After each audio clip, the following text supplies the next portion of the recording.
Welcome to the Mount Pleasant Podcast, featuring discussions and interviews about the people, places, and events that make Mount Pleasant such a special place. This is the Mount Pleasant Podcast. I'm your host, Brian Cleary, and all thanks to the great people of Mount Pleasant Magazine, I get the honor, the privilege of introducing you to Mount Pleasant, the people who make it such a special place to do business, to work, and even to live. We're introducing you to Mount Pleasant's best on the Mount Pleasant Podcast. Maybe it's been a dream of yours as a kid. You always thought, I'm going to be a rock star up there on stage, singing, playing, just being that person. Okay, maybe that was only me, but chances are not. But it's a dream. Has it passed you by? Well, maybe not. There's a man who, in some small way perhaps, can make that happen. And we're talking with him today on the Mount Pleasant Podcast. I'm Brian Cleary. This is where the pages of Mount Pleasant Magazine come alive. And today I'm joined by the owner of the Bach to Rock School of Music, Brad Dunnells joins us. Brad, thanks so much for taking the time to share some stories and some information about Bach to Rock here. Let me start with this for you. In terms of, and I'm sure you've heard excuses, a lot of different people talk to you. Why is it, do you think, that someone doesn't take that first step and get started in learning a musical instrument? Same thing, same reason why they don't do anything. Fear, right? Fear of failure. I'm not going to be good enough. It's going to be too hard. Whatever goal, imaginary goal that they had set for themselves, like you had said, people dreamed about becoming rock stars or being like on a big stage or something like that. They convince themselves that they'll never be able to get there. The reality is, anybody who's really good at something has to put a lot of time in, and sometimes that's daunting for people. But maybe your goal doesn't have to be headlining at Madison Square Garden, right? You know, maybe your goal could be, I'm going to learn a handful of songs and play them for my family, or I'm going to play them at the holidays, or I'm going to play in a little band with some people that are close to me. I think the nice thing about Bach to Rock is when students come to us and they say, I want to learn how to play a musical instrument, we spend a lot of time kind of drilling down and figuring out what that student's goals are. And then it's the teacher's job to get them there, right? So if the person says, I want to be a rock star and I want to be on, Madison Square Garden, there could be a plan for that, a long-term plan, right? But if somebody says, hey, I just want to learn how to play a couple chords, I want to be competent in this, I want to have fun, that's equally as important for that instructor to kind of figure out what that goal is and how to get that student there. Well, let's follow up from there then. Highway 17, Mount Pleasant, right at the edge of the Mount Pleasant Town Center. Bach to Rock is there. So is there, first of all, an age? Some people may say, I'm too old to play an instrument. Are you only dealing with kids? What is it in terms of the makeup, a demographic? In my head, and I would think in yours, but you tell me if I'm right or wrong, you can start at any age. Correct. So we have students of all ages. The market for our school and our location and our services generally attracts kind of a younger set, right? So our largest student body would probably be students maybe age 7 or 8 to 15. Now, that doesn't mean we don't have early childhood classes for toddlers and, age 4 to 6. It doesn't mean that we don't have students that take individual lessons that are in their 60s and 70s, because we do. So everybody's welcome. We've got a space for everybody. We've got teachers that can accommodate all sorts of different learning styles, personalities, musical backgrounds, etc. So everybody's welcome, but as a general rule, we mostly attract younger learners, kids. So I'm a parent. I have a son or daughter who I think may be interested, or heck, I'm just a 40-year-old guy and want to learn. Why should I come to Bach to Rock? What is it that makes you guys different? So other than just offering individual instruction, which you can kind of get from anybody, anywhere, we have a community here and resources in-house that a lot of places don't have. One, there's certain instruments that we can offer that other places don't, right? We've got a lot of drum sets. A lot of places can't have, individual drum lessons because they're loud. If you're interested in performance, if you're interested in ensemble work, if you're interested in recording, all those things are in-house and available to you as a student. And as part of taking lessons here, you're welcome to take advantage of those, right? So yes, you can come here for individual instruction. Yes, you're going to get better. But when you want to take those next steps to bringing your music to life, we have those resources here, right? Which is the performance, ensemble work, recording, etc. We're talking about making you a star. Well, probably not actually, but it could happen. Sure. I'm Brian Cleary. Today on the Mount Pleasant Podcast, we're talking with Brad Dunnells, the owner of Bach in Mount Pleasant. So, Brad, as someone walks into your store there, we've all seen the scenes in the movies where you walk into this music store and somebody's playing the guitar here, the drums there. Give me an idea. When I open the door to go into Bach, what am I going to see, feel, experience? Sure. First and foremost, you're going to come into a welcoming, fun, and energetic lobby area.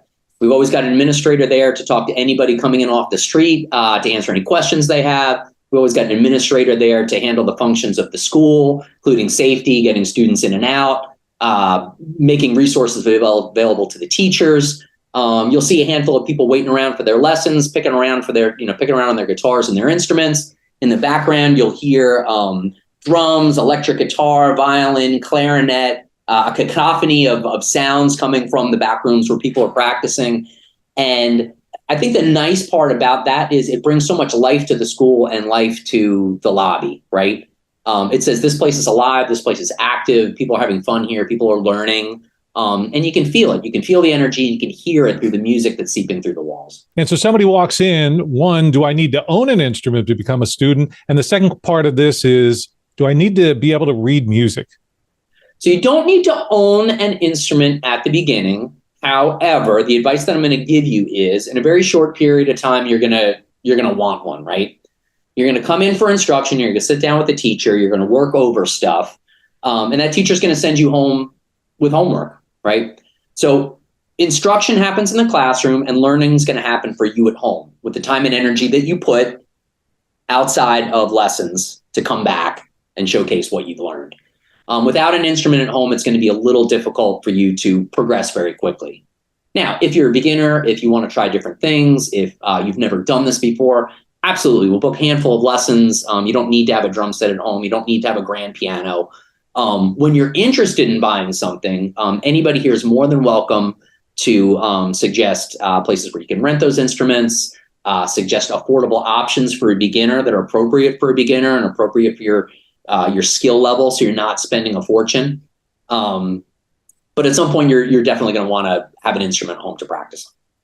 And do I need to know what a B sharp is, or what circle to put, or what? No, that is our job. That is our job to teach you music theory.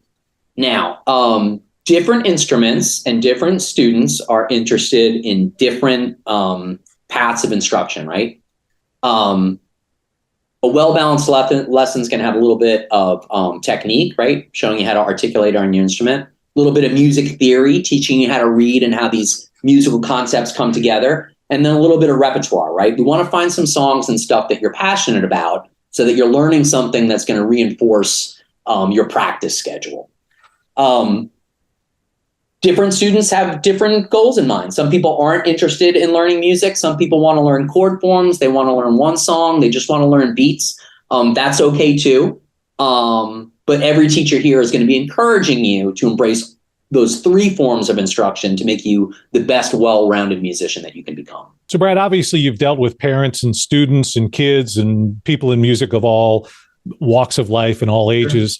So when someone comes to you, do they always know the instrument that they want to play, or do they sometimes come to you and you've got to actually set them up and point them in the direction?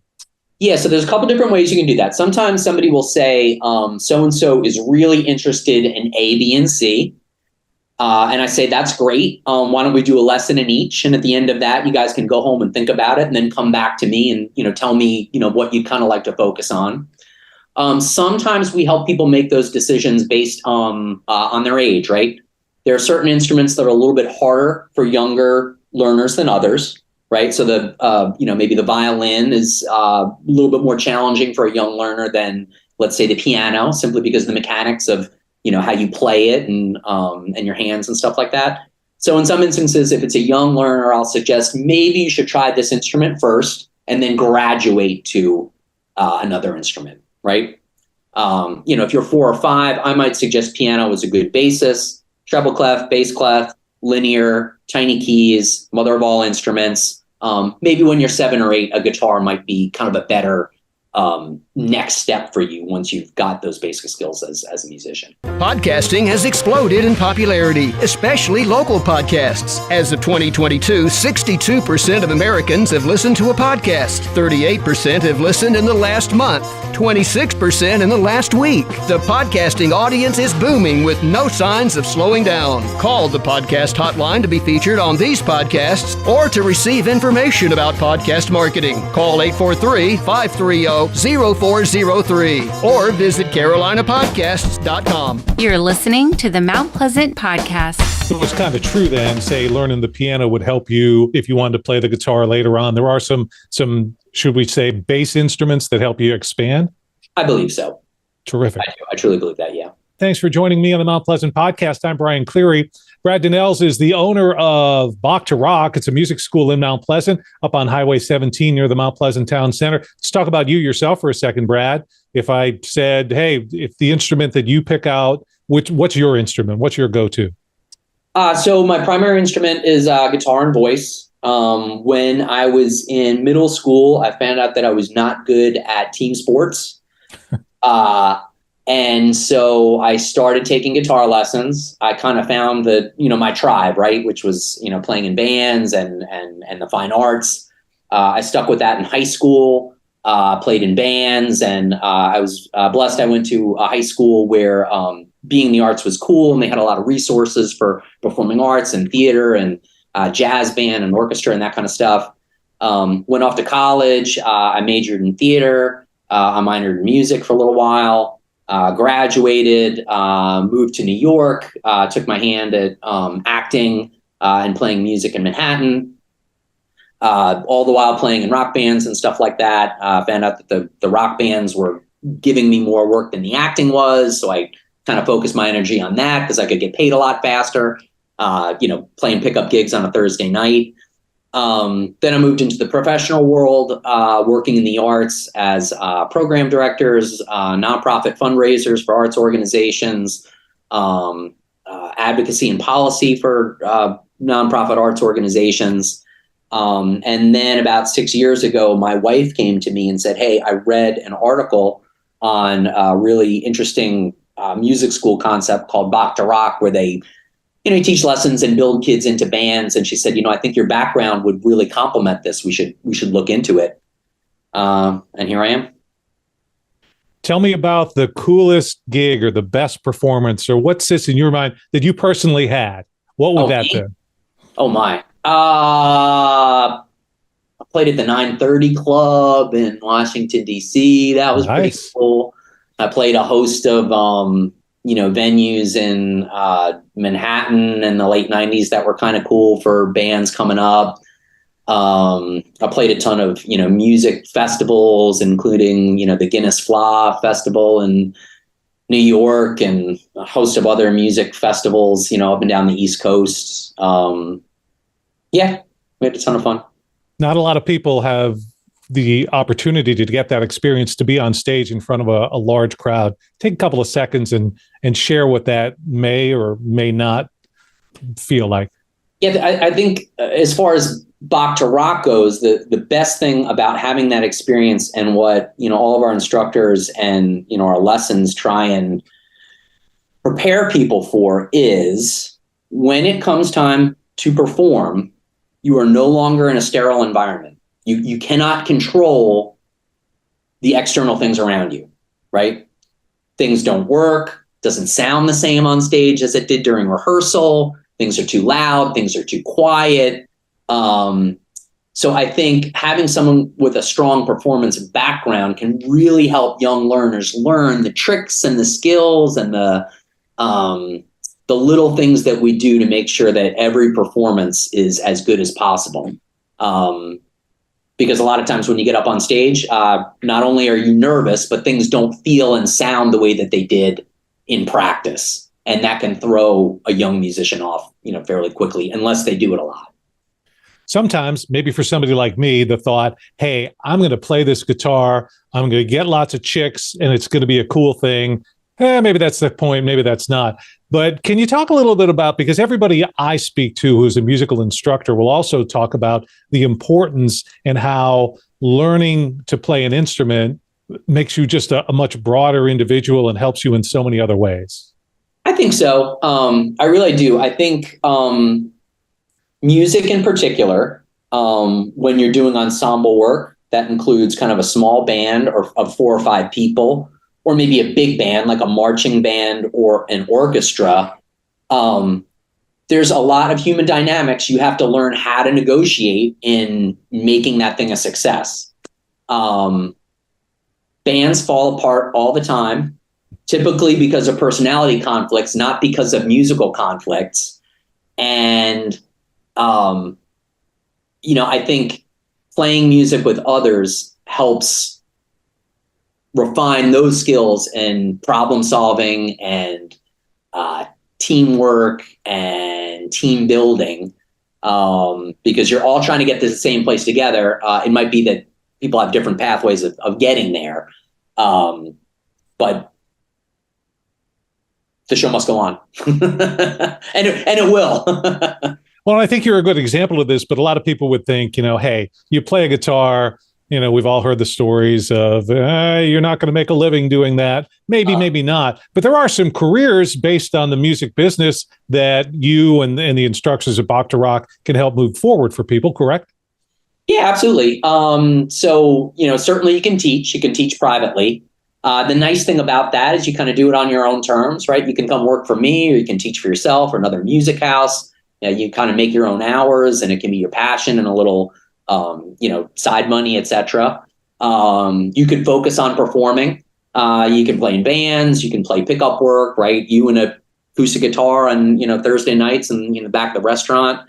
A lot of schools now have what they did not have when I was in college, which is arts administration programs, masters in arts administration, right? How does this whole thing work, right? How does radio work? How does film work? How do records get made? Production, recording, all those things are available now to anybody that's interested in a career. You just need the skills, and you got to hang in there a long time, and be flexible enough to know that you might be piecing together a couple different careers to make one full-time job.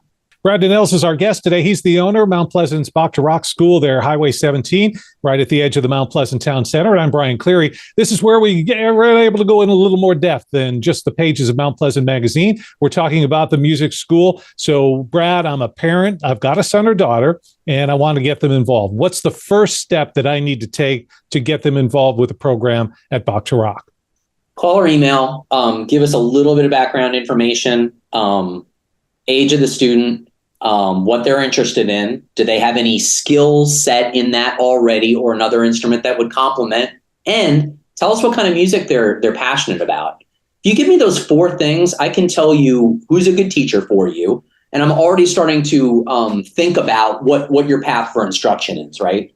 If I get the right teacher for you, it typically works fine just from there, right? If I get a teacher who's skilled in the musical styles that you're interested in, and your personalities match, that's when the magic happens, right? Then learning is fun, practice is fun, performing is fun, looking forward to lessons and coming in for lessons is fun, and that makes teaching and learning really easy. And how important would you say discipline is in terms of, because you made mention of it, there's going to be homework involved here, but this is kind of fun homework, I would think, right? Yeah, you like to think so. Practice makes perfect. Practice also makes permanent, right? So, the more time that you put in on your instrument on the front end, typically the quicker the success that you're going to have is. Typically, the more fun you're going to have at the beginning, and then typically the longer you're going to stick with it because you're not feeling frustrated, right? So most people, when they try something new, not only are they anxious about it, but if they don't find success quickly, they get frustrated, right? So if you put in a little bit of time at the beginning with your instrument, all these skills will come together quickly, and then you'll find the enjoyment quicker rather than the frustration of, why isn't this working as quickly as I would have hoped? As an instructor, is maybe that your biggest challenge, that they pick up the guitar and they think, hey, in 15 minutes, I should be playing the Freebird solo. Doesn't really help that happen that way. So would that be the biggest challenge for you? Yeah, I would think so. The instructors send everybody home with homework, but but it's ultimately up to the student to take responsibility for that. Now, some people don't want to put in 8 hours a day, and they don't want to be, Steve Vai or Stevie Ray Vaughan, and that's okay too. But in the beginning, it is important to put some concerted time and effort in to get those basic building blocks down so that you can learn quicker and have more fun with it. As the owner of Bach to Rock, this seems like a labor of love to you. So tell me, what's the most satisfying thing that you're getting out of having these students come in and teaching people? Oh, watching the students and bands come to performance. It's wild to watch somebody grow over the course of, 6 months, a year, 2 years, 3 years. Watch their skill level and their confidence develop. Watch them command a stage and do a great job. Get that magic feeling that you get when you do something in front of people and you nail it, and then come back for more. That's what I love the most. I really love seeing people take it to performance and be thrilled with what they've accomplished. Where in the Bach to Rock curriculum does it fall where I'll learn how to set my guitar on fire or smash it the right way on stage? Yeah, we don't typically condone that at Bach to Rock sanctioned performances. My suggestion would be when you leave Bach to Rock and you start your own band and you're on somebody else's stage, you might consider that. But that is not in our curriculum as of yet. So if I want to learn the drums, sure. If I want to learn guitar, sure. Those kind of, or even because you mentioned marching bands, so you'll have some of those. You've just got a wide variety of instruments that people can begin to learn on. Sure. The most popular would be guitar, bass, drums, vocals, and piano. Next would be stringed instruments, ukulele. We get some band instruments, but most people get that in school. So we don't get as many calls for that. So think rock and roll stuff, guitar, bass, drums, vocals, piano, strings, ukulele, and then kind of a handful of, other instruments. And let me close out on this because you've mentioned it a couple of times, and I really want to highlight this. Everybody thinks of the music school, the music store as the place where you learn drums, learn guitar, but you've mentioned vocals a few times. There are some people who don't play instruments, but you can help coach them vocally. Absolutely. So we offer, individual vocal lessons. So you would take that lesson the same way that you would take a lesson in piano or guitar. We have some ensemble opportunities. We have a class called Glee, which is a group vocal class. Think 4 or 5 students meeting for an hour. And then bands, of course, where, your instrument is your voice and you are the singer in the band. It is harder to attract vocalists. We're always looking for vocalists. So, if somebody says, I'm a singer and I want to perform, that's a double thumbs up for me to say, get this person, singing with others, get them performing. But yeah, so we offer ensemble opportunities, performance opportunities, and private lessons in vocal. So if there is a vocalist who's watching the Mount Pleasant podcast or somebody, a parent that thinks, yeah, I would like to get my son enrolled in Bach to Rock, once again, highlight how they can get a hold of you and what their first step should be. Sure. Call or email. Somebody will get back to you within the next 24 hours via either. Check out our website, bachtorock.com/Mount Pleasant. Give us that intro information, right? Age of the student. What are they interested in? Do they have any background or skills in this already? And what style of music are they interested in learning? Then when somebody reaches out to you, they're going to confirm those things. And then the next question is, when are you available on a recurring basis, right? So it might be that I have the world's best instructor, but he or she might not be available for you when you're available. So some of it comes down to, calendar availability, right? And then typically we'll field 1 or 2 available slots from you, the customer, that you could come in a recurring basis. And then we look at the calendar and we try and, fit you in where that teacher has recurring availability. Our hope is that you come on a weekly basis, the same day, time, and teacher for consistency. We think a week's a good amount of time for you to get some homework, to go home and practice, to come back and showcase. And then that daytime and teacher is yours until you tell us you want to change it. Brad Dunnells is the owner of Bach to Rock in Mount Pleasant. Brad, are you still performing? Have you been on stage or played at all lately? Anywhere people could see you? A little bit. So I'm on the worship team with my church, Life Park Church, in Mount Pleasant. So you can see me there on Sundays for all 3 services playing lead guitar. Sometimes I'll do some side work with some of my instructors. I've got a wonderful vocal teacher, Sydney Corella. She and I play about once a month around town. Next, in May, we'll be playing for the Daniel Island concert series that they do on Thursday nights. I can't remember the date.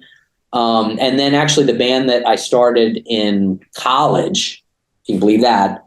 I went back up and reconnected with them for St. Patrick's Day, and we played kind of a reunion, haven't seen in a year, kind of, let's see if we can't fake it one more time gig. And that was a lot of fun. But the reunion tour didn't come out of that, just a one time only. Just a one time. And yeah. And then it takes us about a year to pull ourselves back together again and try it again. This is the place to go. Music is just more than playing an instrument. It goes so far beyond that. And it's one of the things you can learn at Bach to Rock, Highway 17 in Mount Pleasant, right there on the corner of the Mount Pleasant Town Center. This is where the pages of Mount Pleasant Magazine come alive here in the Mount Pleasant Podcast. Brad, thanks so much for your time and education on all of this. Cool. Thanks so much for having me. And thank you for joining me, Brian Cleary. Grab your copy of Mount Pleasant Magazine. And again, thank you for listening and watching the Mount Pleasant Podcast. Thanks for spending your time with the Mount Pleasant Podcast. Your community, your podcast. Listen to past and future episodes at mountpleasantpodcast.com.